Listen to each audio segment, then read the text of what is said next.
Good morning, no? Good morning po, no, sa inyong lahat. So, at sa lahat po to all the viewers who are loved by God, Amen, and called to be saints, grace and peace to you from God our Father and from the Lord Jesus Christ. So, kumusta po kayo? It is a Friday, October 22, 2021. So, good morning po, no? Once again, I thank God. I'm gonna share with you again the Word of God and our passage, no?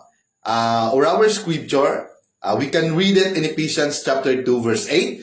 When you see God's grace, He sees your faith. So many time people ask if God promises are true. Kung totoo ba talaga yung promesa ng Diyos. No? But how can I be sure that His promises will come true in my life? So paano ko pa masiguro? Paano ko pa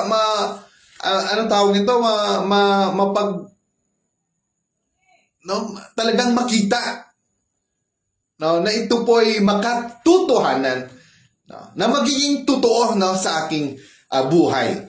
So if you want God's promises to be sure in your life, you cannot depend on yourself. You cannot depend on yourself. If you depend on yourself, your obedience, goodness, service, even faith, you will not able to receive God's promises. But when you depend on God's grace, amen, God's grace, now, God's grace, or what we call in His words of grace, the gospel of Christ, in the Bible, written in the Bible. Amen. His unmerited, unearned, undeserved favor toward you, that is when His promises become sure in your life. So kung doon lang po tayo magdepende po, no, sa ating Panginoon, amen. Paano po natin matanggap yung kanyang mga salita? Paano po natin marinig, no, ang kanyang boses? It is through the Word of God. Paano po natin, what we call this one, ma-confirm, no, na talagang halimbawa nagpo-problema po tayo, hindi po natin alam kung ano po ating gagawin. So when we heard the Word of God, so kung sensitive po tayo, amen, sa kanyang presensya. So, He speak to us through His word. Amen. So, sabi po dito, so it is about grace, no? Yung ating tatalakayin ngayon, no? Grace of healing, grace of favor, blessing, no? Divine protection. So, lahat po yan, no, under the grace of God. So, ito po ay totoo din po. This was true of the woman with the issue of blood. Matthew chapter 9 verse 20 to 22. So, sabi po dito, just when a woman who had been subject to bleeding for 12 years came up behind him and touched the edge of his cloak. So, ito po yung babae, 12 years na po siyang dinudugo. Amen. So, ang habang panahon, no, mahaba po yung panahon na yon. So, whatever na meron siya, no, o pagmamayari, siguro ubos na. Siguro hindi niya matuunan ng pansin, no? Siguro dahil mayroon pa siyang mga bagay o pera o kahit ano diyan, no? So siguro naubos na pambayad, no? Doon sa mga gumagamot, no, noong unang panahon. But time comes na walang-wala na siya. Wala na siyang siguro mapagsasabihan, wala na siya sigurong mapupuntahan, no? For 12 years, no? For 12 years na dinudugo ka. No, hindi lang po yun siguro, no, na simpleng karamdaman. Amen. So the pain, no, suffering, no, kalungkutan, or no, hindi lang po physically, but even emotionally, no, or mentally, no, stress, no. Napaka-stressful po ng kanyang dinadanas. Amen. Pero, no, he depend now to God's grace, to our Lord Jesus Christ. Wala na siyang iba pang iniisip, pero sabi niya, na in Matthew chapter 9, verse 21, she said to herself, if I only touch his cloak, I will be healed. So he declared now, at that moment, sinabi niya, kung mahipo ko lang, no, yung pinakadulo ng kanyang damit, no, sabi niya, mahihiled ako. No, magkaroon ng lunas. No? Amen. Yung aking karamdaman, yung aking sakit. So Jesus turned and saw her. He take heart, daughter. He said, your faith has healed you. And the woman was healed from that moment. So ano po yung naka-healed sa kanya? Her faith. Amen. So in Mark chapter 5 verse 29 to 31. So, no, yung kanina in Matthew. So babasahin po natin, no? Immediately her bleeding stopped and she felt in her body that she was freed from her suffering. Nung mahipo niya po yung damit, no, ng ating Panginoon, immediately po, no, yung bleeding nag-stop. And she felt her body, talagang naramdaman niya, no, sa kanyang katawan that she was freed from her suffering. Wow. Pag suffering na word, mahirap yun. No? Amen. So at once, Jesus realized that power had gone out from him. He turned around in the crowd and asked, who touched my clothes? So you see people crowding against you, his disciples answered, and yet you can ask, who touched me? No, talagang, no? Nung nahipo po ng babae, talagang naramdaman niya na mayroong pong kapangyarihan na lumabas sa kanya. That's why he turned, no, and saw her. Sabi niya, take heart, daughter. He said, your faith has healed you. And the woman was healed from that moment. No. Yan po ay nangyari 2,000 years ago when the Spirit of God dwelled in the flesh. No? In our Lord Jesus Christ. But in our life, no, today, paano po natin, no, i-touch ang ating Panginoon through prayer. So we can touch or maabot natin yung presensya niya through prayer. Amen. So she didn't go around saying, no, yung babae, I must have faith. No, she was only conscious of the grace of Jesus, how he always healed the sick. How powerful he was in raising the dead and how willing he was to use that power for her healing.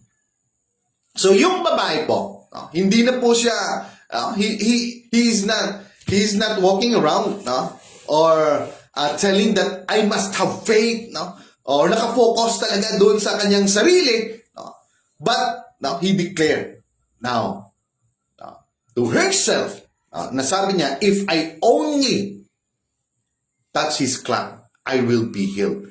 So, and when she came behind, no, and touched the very hem of his garment, she was healed. Wow. So, ano ngayon? No, yung babae, conscious na ngayon. Doon na ngayon nakatuon yung kanyang isipan. No? Depend now on God's grace. No? Amen. On the grace of Jesus, no? How? No, he always healed the sick. Yun na nakikita niya. How powerful he was in raising the dead and how willing he was to use the power for her healing. So, wala nang doubt, no? Wala nang unbelief, only focus to Jesus, no? Amen. Kung paano niya ginagawa yung mga about healing, especially healing. Hindi lang po healing physically, but sabi niya nga, you are now healed, and whole again. Buo ka po ulit. Hindi ka lang po na-healed on your physical body, but also spiritual, mental, and emotional, or financially. You are now blessed by God. Sabi niya nga, we should always declare regularly. Sabi niya nga, according to the book of Numbers, chapter 6, verse 22 to 27. Sabi niya nga kay Moses, God told Moses to tell Aaron to say his words of blessing. Amen.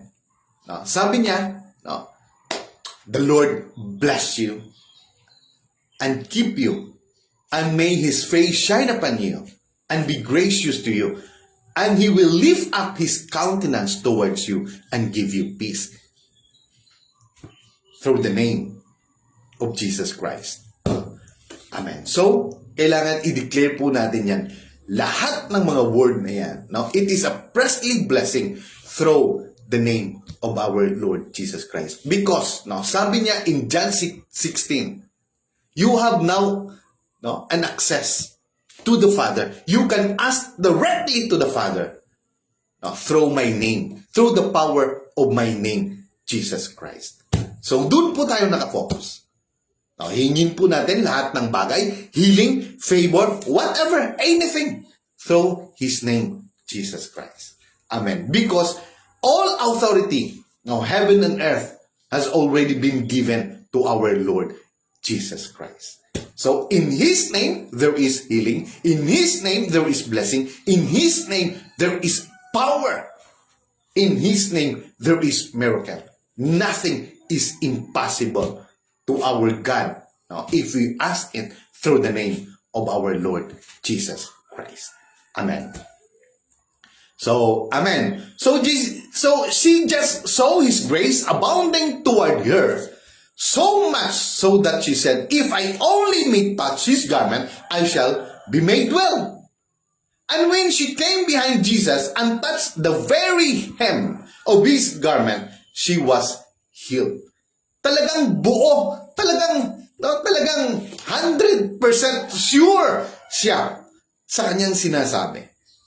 Only depending to our Lord Jesus Christ. Ang kanya lang, na mahipo niya lang. Yun lang pinakasimple.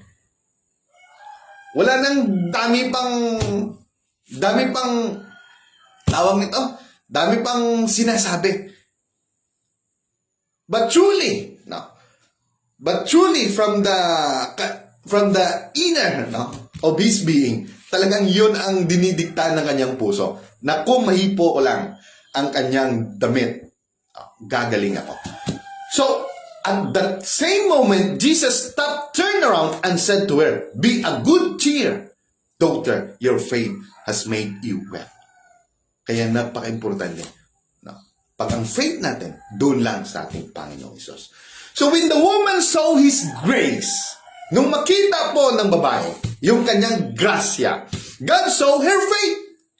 And so it was by grace, through faith, God's promises became sure in her life. Amen.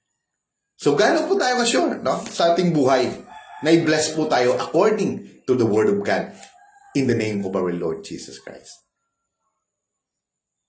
So, we should have faith. Now, our mind, our soul, our spirit, dapat lang po nakapokus doon sa Kanya. Nagdidepende po sa Kanya. Amen. So, God wants you to see His grace, and when you see His grace, He sees your faith. So, it is by grace, through faith, that God's promises become sure in your life. So, to all the viewers, so don't worry if you feel that you lack faith. Amen. So, now lastly, sabi po ng Diyos, to anyone, to all, na manood po ng video ito, to all the viewers, who are loved by God. No. To anyone, don't worry. Now, if you feel that you lack faith, begin to see God's grace in your situation. Amen. And He will see that as faith.